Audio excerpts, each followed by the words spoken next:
Welcome to Legends of the World. Today, we journey to the misty forests of Transylvania to uncover a story of fear, betrayal, and unrelenting evil. Prepare yourself for a tale that will haunt your dreams. Nestled deep in the shadowy Carpathian Mountains lies a forgotten castle, its jagged spires piercing the sky like skeletal fingers. Long abandoned, it's a place the villagers dare not speak of. They call it Castelul de Umbre, the Castle of Shadows. It is said that within its crumbling walls a dark force lingers, bound by a curse that refuses to die. One cold autumn night, a young scholar named Elias arrived in the nearby village. A seeker of forbidden knowledge, he had heard whispers of the castle's sinister history and the vampire lord who once ruled from its throne. They called him Vladislaus, a bloodthirsty count who feasted on the souls of the living. Centuries ago, Vladislaus vanished, but the stories claimed his spirit still haunted the ruins. Elias, skeptical of such tales, decided to see the castle for himself. Armed with a lantern, his journal, and a silver dagger, just in case, he set off under the pale light of a waning moon.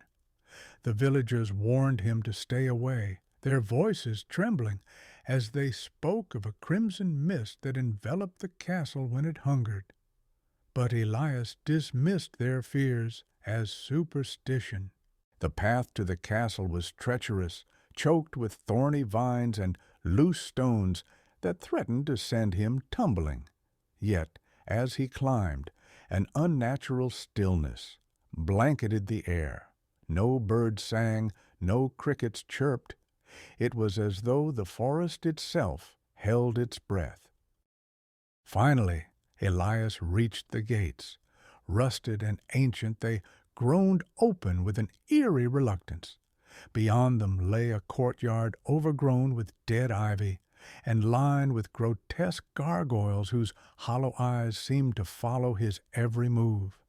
The castle loomed above, its windows dark and lifeless, like empty sockets in a skull. Inside, the air was damp and cold. The flicker of his lantern cast long dancing shadows on the walls. Elias explored cautiously, his footsteps echoing down endless corridors. Dusty portraits of long-dead nobles lined the walls, their faces pale and stern, as if warning him to turn back. Then he found it, the grand hall. A massive, decayed throne sat at its center, surrounded by broken candelabras and shattered mirrors. It was here, according to legend, that Vladislaus held court. As Elias approached, the temperature dropped sharply. His breath became visible in the air, swirling like smoke. Suddenly, a low, guttural whisper echoed through the hall. Elias froze, clutching his lantern. The whisper grew louder, more insistent, forming words in a language he didn't understand.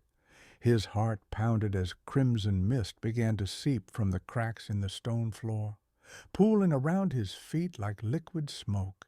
From the mist emerged a figure, tall and skeletal, draped in tattered robes.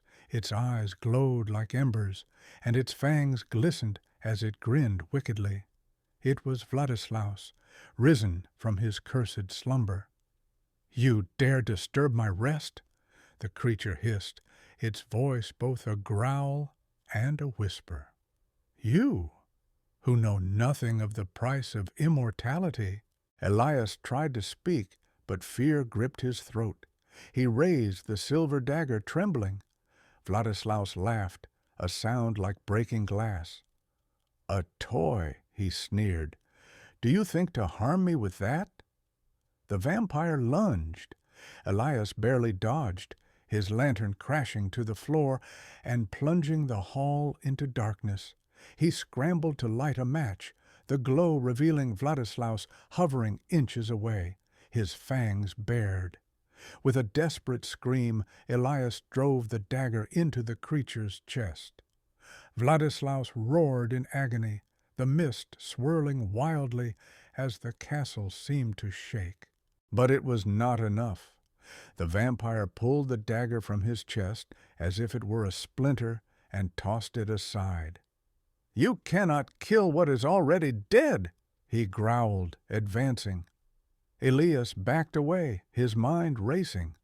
He remembered the villagers' warnings about the crimson mist, how it could be destroyed only by the first light of dawn. He had to survive the night. Desperately, he fled, the vampire's footsteps echoing behind him.